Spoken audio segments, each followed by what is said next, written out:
شہری دفاع ماضی میں دوران جنگ شہریوں کو عام طور پر دھماکہ کرنے اور آگ لگانے والے بموں سے ہی واسطہ پڑتا تھا، مگر دوسری جنگ عظیم میں عام شہریوں کو ایٹم بموں سے بھی واسطہ پڑا۔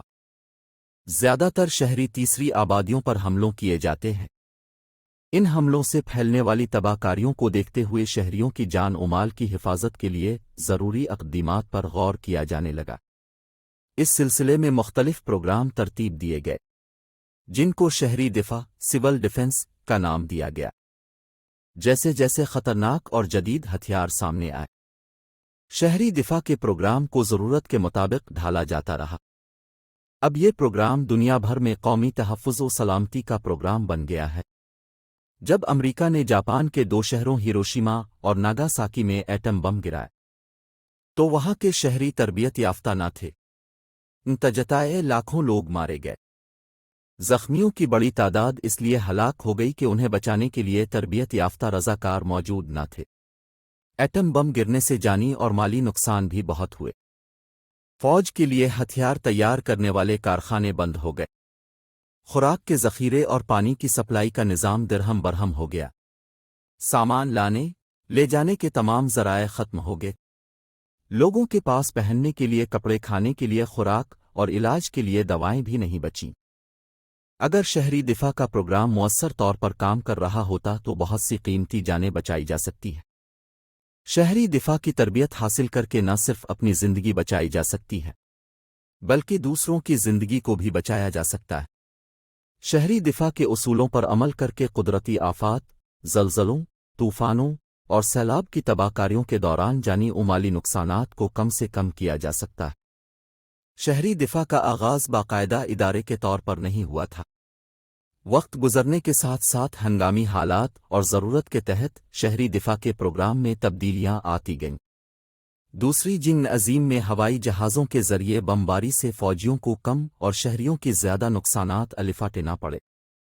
اس وقت بہت سی رضاکار تنظیمیں اور رفاہی جماعتیں شہریوں کی مدد کے لیے کام کر رہی تھیں، مگر ان کی تعداد کم تھی۔ انہی دنوں آگ لگانے والے بموں کا استعمال بھی ہوا۔ عالمی جنگ میں آگ لگانے والے بموں نے جتنا جانی اور مالی نقصان پہنچایا، اتنا دھماکہ خیز بموں سے نہیں ہوا تھا۔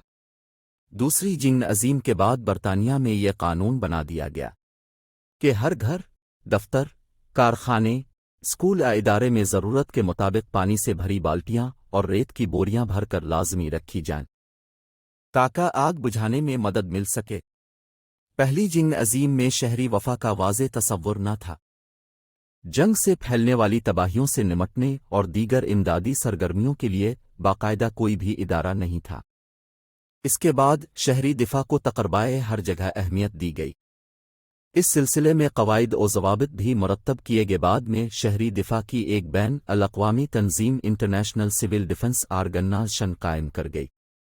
جس وقت یہ تنظیم قائم ہوئی تھی اس کے ارکان کی تعداد صرف 45 تھی، اب سینکڑوں میں ہے۔ یہ حقیقت بھی قابل ذکر ہے کہ پاکستان کو 7 سال تک اس تنظیم کی صدارت کا اعزاز حاصل رہا ہے۔ شہری دفاع کا محکمہ جنگ کے دوران ہنگامی حالات کے تحت اپنے پروگرام ترتیب دیتا ہے، لیکن ان پروگراموں میں دیگر آفات اور حادثات سے نمٹنے کے لیے خاصی لچک رکھی گئی ہے۔ وفاقی تنظیم وزارت وفا کے ماتحت ہے اور ملک کے بڑے بڑے شہروں میں بھی عملی ترتیب فراہم کرتی ہے۔ وفاقی حکومت کا یہ تربیتی پروگرام 1951 جاری ہے۔